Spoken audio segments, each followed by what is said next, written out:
Sekalipun di tengah badai Tuhan, sekalipun ada tantangan pergumulan, tapi kami mau tetap percaya Tuhan pasti akan kami kasih, Tuhan pasti akan kasih kami kekuatan spesial untuk kami boleh menanggung segala perkara. Sebab tidak ada yang mustahil di hadapan Tuhan. Saat ini Tuhan, kami mau tenangkan hati kami mau lihat cara Tuhan bekerja. Kami mau tenang Tuhan di dalam hadirat-Mu. Karena kami percaya ketika kami sungguh-sungguh datang, sebetulnya Engkau sedang mengerjakan segala sesuatu Tuhan.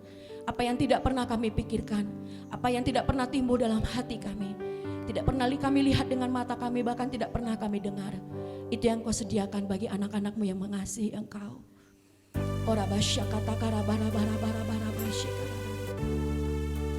Terima kasih Tuhan. Terima kasih untuk Roh-Mu. Terima kasih untuk sukacita-Mu. Terima kasih untuk kekuatan baru. Haleluya.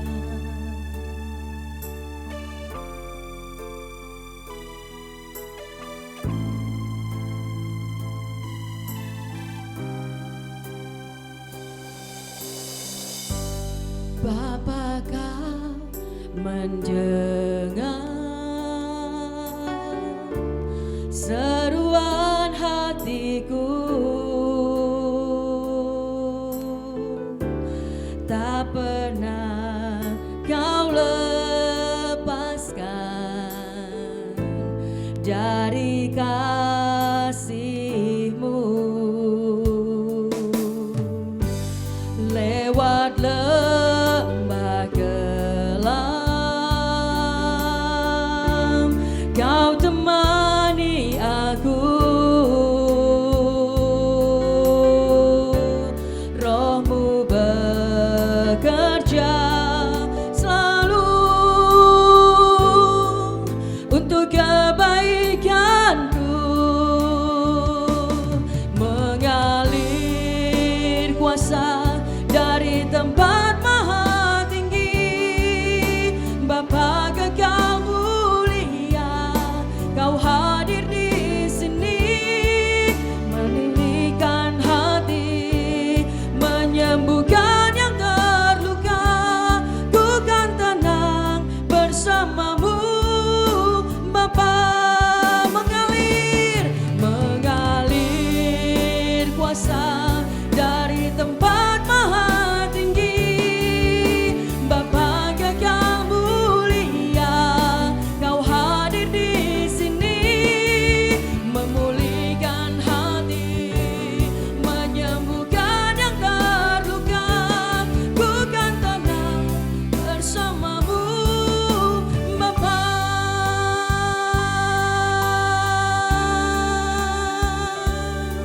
Haleluya.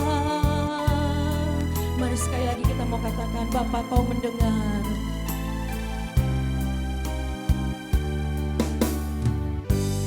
Bapa Kau mendengar seruan hatiku, tak pernah Kau lepaskan dari kasih-Mu. Lewat lembah kelam Kau temani aku.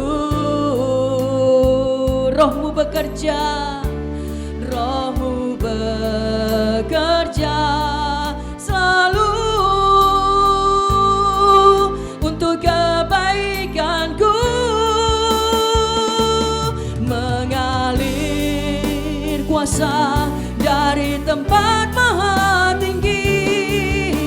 Bapa kekal mulia, Kau hadir di sini, memulihkan hati, menyembuhkan yang terluka.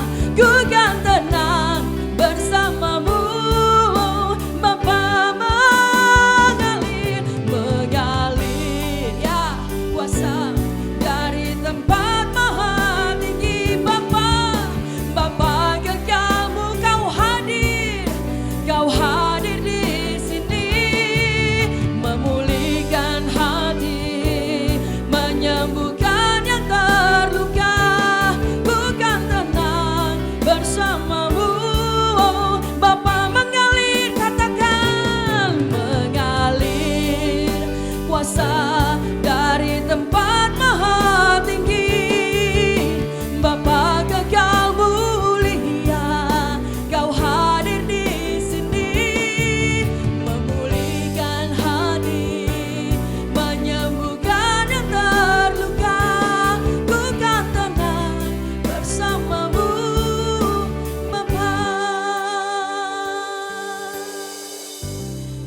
mengalir, mengalir.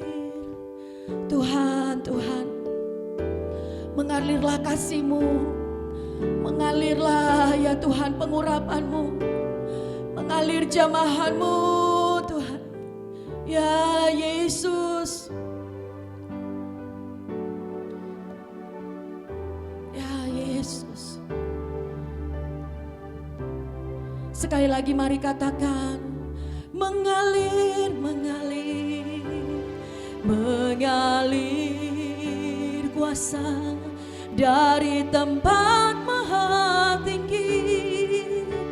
Bapa kekal mulia, Kau hadir di sini, memulihkan hati, menyembuhkan yang terluka.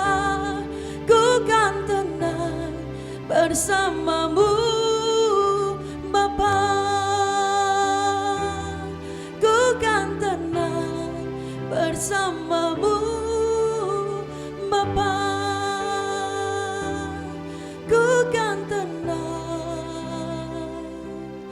bersama-Mu Bapa.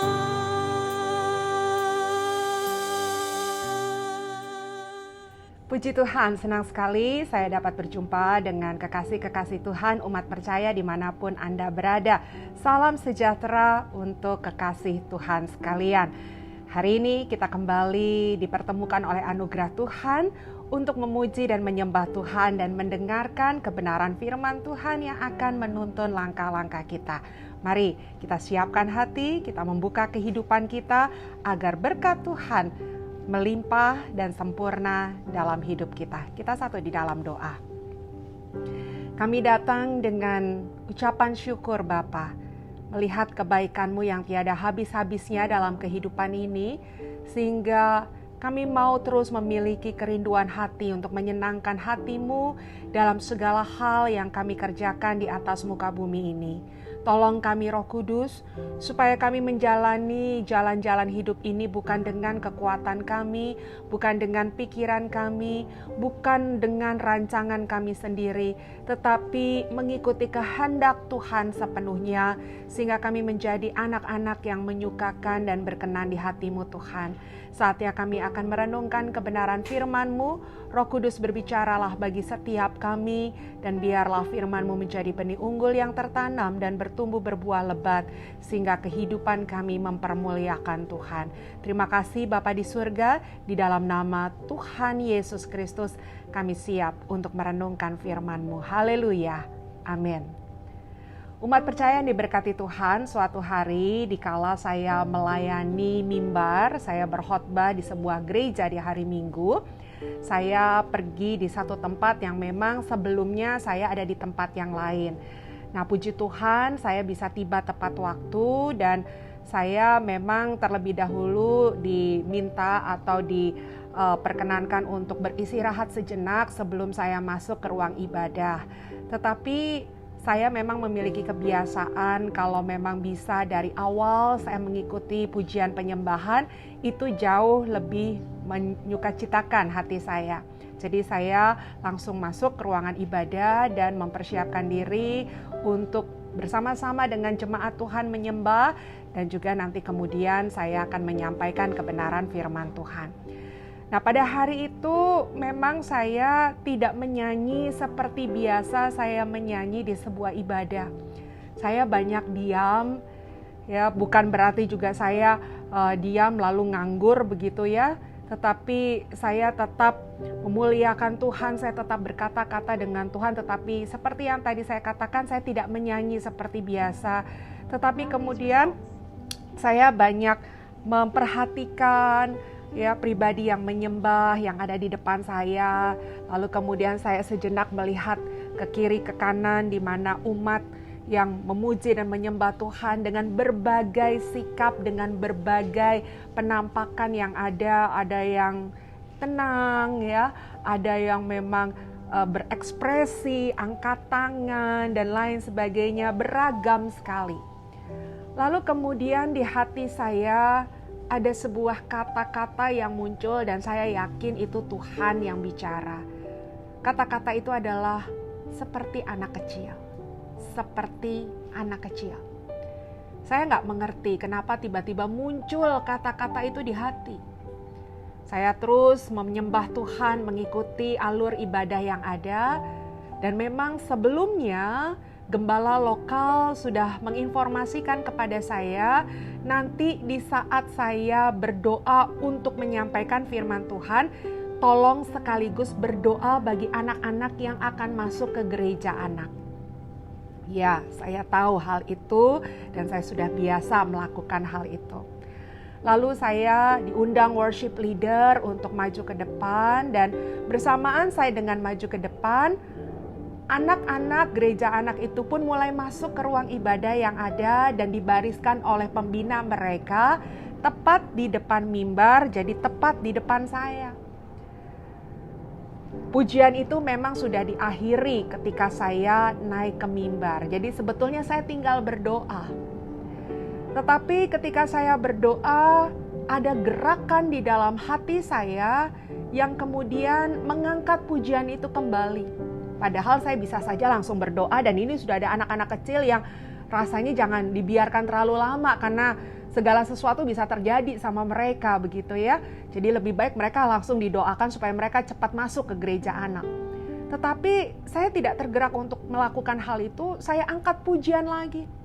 Pujian yang sama yang dinyanyikan worship leader sebelum saya naik ke mimbar. Saya naikkan pujian itu. Dan ketika saya naikkan pujian itu 2-3 kali, saya tersadar bahwa anak-anak di depan saya ini menyanyi dengan kerasnya. Menyanyi dengan kerasnya. Dan ketika saya melihat mereka, wah, saya tuh seperti apa ya, hati itu seperti kayak sesuatu yang, wah gimana gitu loh. Karena mereka tidak menyanyi dengan melihat kiri, melihat kanan. Mereka tidak menyanyi, ya kayak anak kecil yang menyanyi. Ini mungkin anak-anak SD di bawah kelas 6 lah ya. Tetapi mereka menyanyi dengan mata yang terpejam, ada yang melipat tangan, dan kemudian mereka menyanyi. Waktu itu pujiannya adalah, di saat ku tak berdaya, kuasamu sempurna. Mereka nyanyi. Lalu kemudian Tuhan bilang di hati saya, lihat itu, lihat itu. Coba bilang sama jemaat Tuhan, lihat itu. Lalu saya hentikan sejenak pujian itu dan saya berkata sama jemaat Tuhan, lihat. Tuhan mengajarkan sesuatu hari ini. Lewat apa yang kita lihat di perilaku anak-anak ini. Lalu kemudian saya minta jemaat dewasa untuk berdiam. Dan sekali lagi saya minta anak-anak ini khusus untuk mengangkat kembali pujian itu sendiri. Dan wow, ketika saya minta mereka pun menyanyikan lagi pujian itu dengan sikap yang tidak berbeda. Tidak melihat saya karena saya baru perintahkan, atau tidak lihat kiri kanan, tetapi mereka tetap menyanyi dengan kusyuk lagu itu, dan mereka nyanyi untuk Tuhan. Dan Tuhan mengingatkan kepada kita semua. Seperti firman Tuhan berkata, kalau kita perhatikan ya, apa yang dikatakan oleh Alkitab, dalam Matius 18 ayatnya yang ketiga, lalu berkata, aku berkata kepadamu, Tuhan Yesus berkata kepada murid-muridnya dan kepada kita semua umat yang diberkati Tuhan. Aku berkata kepadamu, sesungguhnya jika kamu tidak bertobat, yang pertama itu yang paling penting, berulang kali dalam setiap episode yang kami sampaikan, bahwa untuk berpaling daripada dunia kegelapan kepada terangnya Tuhan, kita perlu bertobat, minta ampun, hidup sungguh-sungguh, komitmen lahir baru. Tetapi tidak berhenti sampai di situ. Bersamaan dengan pertobatan kita, Alkitab berkata seperti ini, dan menjadi seperti anak kecil ini. Karena kalau kita tidak menjadi seperti anak kecil ini, kalau kita lihat rangkaian selengkapnya dari kalimat yang ada, maka kata-kata terakhir yang diucapkan di ayat ini adalah, kamu, kita semua, tidak akan masuk ke dalam kerajaan sorga. Jadi lihat umat percaya, Tuhan mengilustrasikan bagaimana kita harus menjadi pribadi yang seperti anak kecil agar kita bisa menikmati kehidupan kekal di sorga. Bukankah itu impian, kerinduan, keinginan kita yang terbesar untuk pulang ke rumah Bapa? Adalah percuma kita kaya raya, percuma kita pelayanan luar biasa, percuma kita terkenal dan lain sebagainya. Tetapi kemudian maut yang menjemput kita, kematian kekal yang menjemput kita. Semua kita ingin pulang ke surga, benar? Dan Alkitab bilang, kalau kita mau ke sana, di bumi ini, kita harus menjadi seperti anak kecil. Dalam pelayanan saya ketika itu, saya melihat, dan memang bukan kebetulan, anak-anak yang bernyanyi di depan saya, jadi jelas saya melihat, mungkin jemaat dewasa tidak melihat ekspresi mereka. Tapi saya pribadi dan seluruh tim pemuji yang ada di belakang saya, itu bisa melihat ekspresinya mereka. Mereka menyanyi bukan seperti anak kecil kebanyakan. Jadi betul dalam situasi itu Tuhan sedang bicara. Tentunya khususnya buat saya dan buat semua yang hadir ketika itu. Kalau anak kecil itu kan ya kita tahu lah ya. Lihat kiri, lihat kanan, colek kiri, colek kanan. Ini semua yang ada di depan saya itu ada sekitar nggak sampai 10 anak begitu. Semuanya menyanyi, memejamkan matanya, menyanyi dengan segenap hati, dengan suara yang lantang. Bahkan ketika saya menyuruh yang kedua kali, tidak ada perubahan. Dan itu menjadi sebuah rema dalam kehidupan saya. Seyogianya, kita harus seperti anak kecil ini ketika menghadap Tuhan. Ketika kita menjalani hidup dengan Tuhan.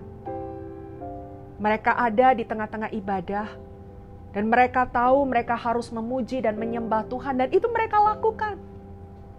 Mereka lakukan. Mereka tidak nonton, mereka tidak lihat, mereka ikuti situasi yang ada.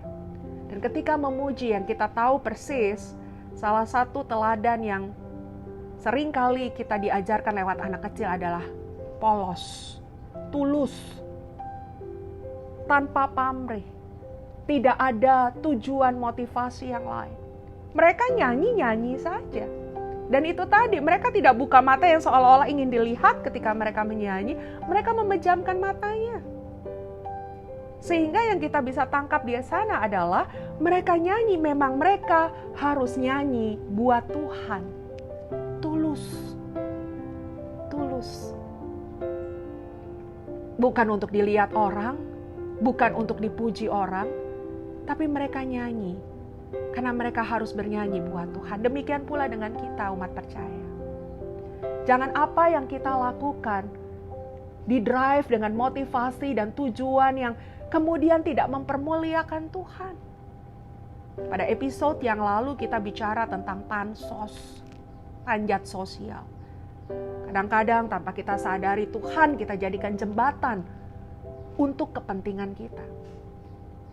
Anak kecil tidak seperti itu. Ketika mereka harus nyanyi, mereka nyanyi segenap hati buat Tuhan. Kita juga demikian umat percaya. Kolose 3:23 berkata, apapun yang kau lakukan hendaknya kau lakukan bukan untuk manusia, tetapi untuk Tuhan. Ayat yang ke-24, karena dari Tuhanlah kita akan mendapatkan upahnya.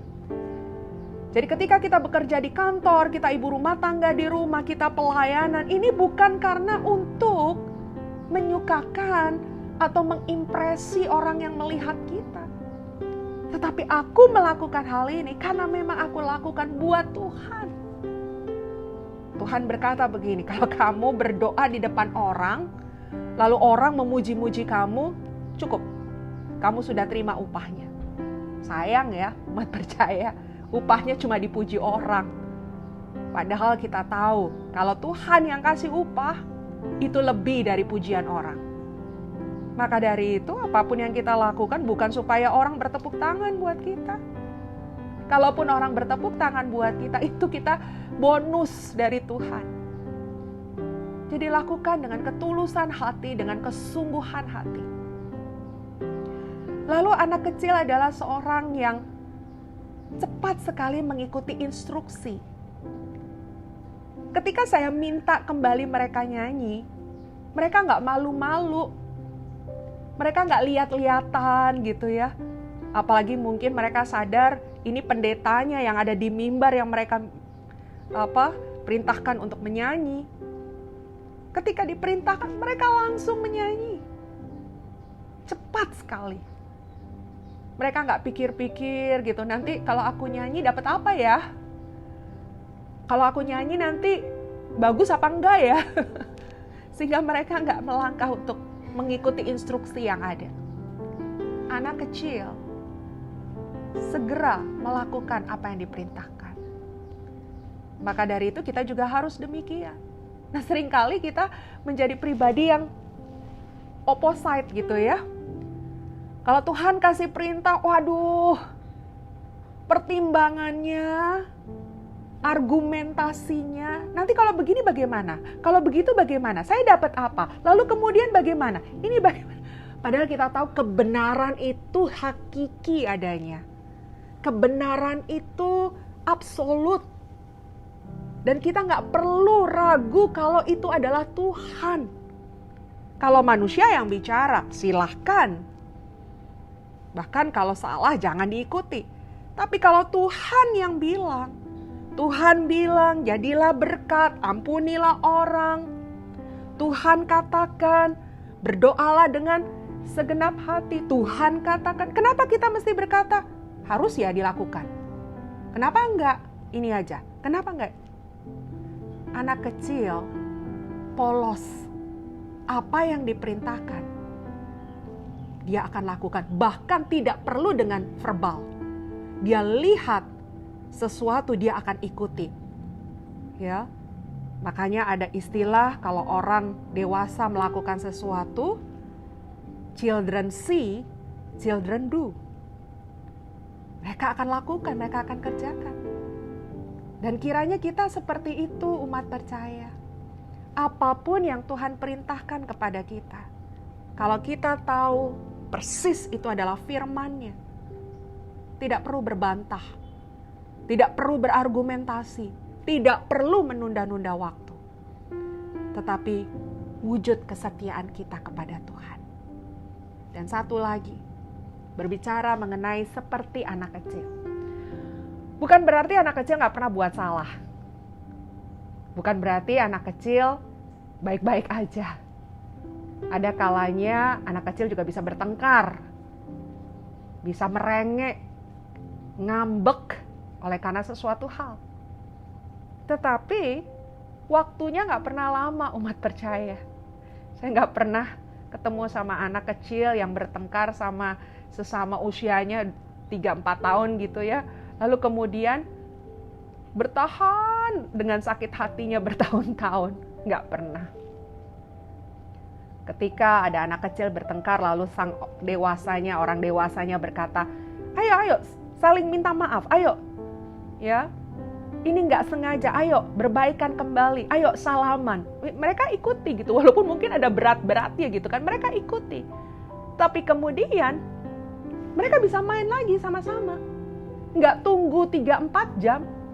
Nggak tunggu, apalagi misalnya berhari-hari ketemu lagi sama anak yang sama, dia buang muka. Rasanya saya hampir-hampir nggak pernah ketemu sama anak kecil yang kayak begitu.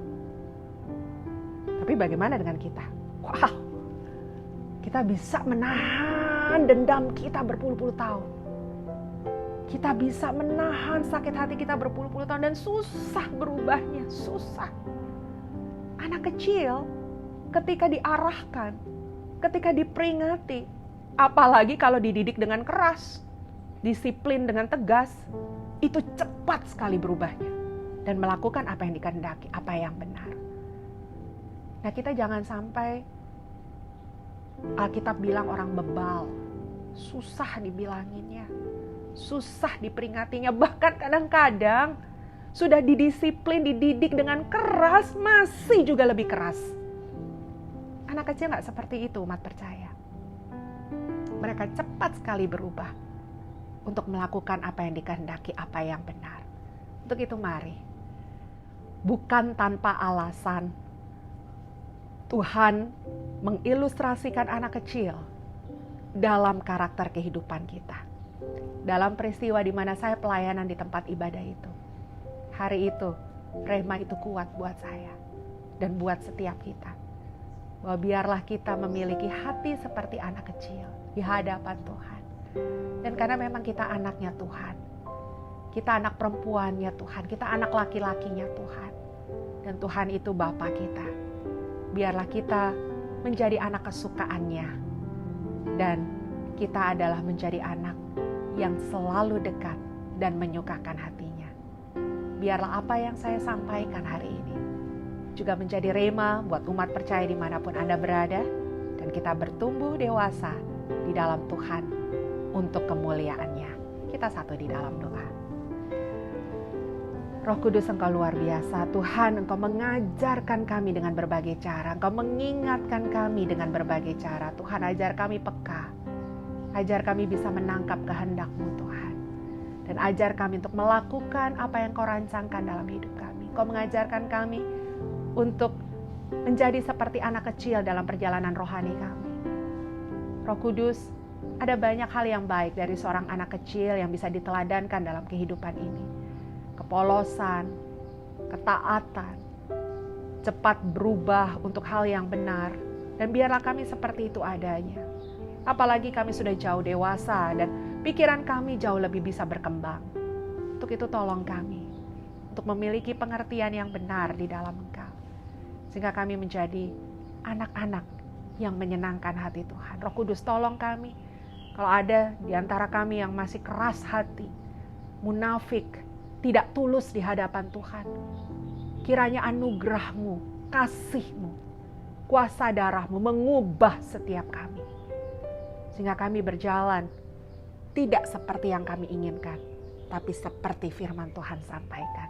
Aku memberkati umat percaya, apapun yang mereka kerjakan, lakukan, biarlah mereka mengandalkan Tuhan, maka keberhasilan dan keberuntungan akan menyertai mereka. Materaikan firman-Mu, sehingga itu menjadi rema dan kami menjadi pelaku firman Tuhan. Terpujilah Engkau Yesus, di dalam nama-Mu kami berdoa dan mengucap syukur. Amin. Terima kasih umat percaya untuk kebersamaannya pada episode hari ini. Dan terus ikuti video-video yang lainnya supaya kita senantiasa diberkati oleh kebenaran firman Tuhan. Kalau Anda belum subscribe, silakan subscribe channel kami. Dan jangan lupa di like. Dan terlebih lagi, bagikan, share sebanyak-banyaknya kepada saudara-saudara kita yang lain supaya mereka juga mengalami berkat yang sama. Kami bersyukur untuk anugerah Tuhan yang Tuhan berikan pada kita hari ini, dan sampai jumpa lagi. Tuhan Yesus memberkati.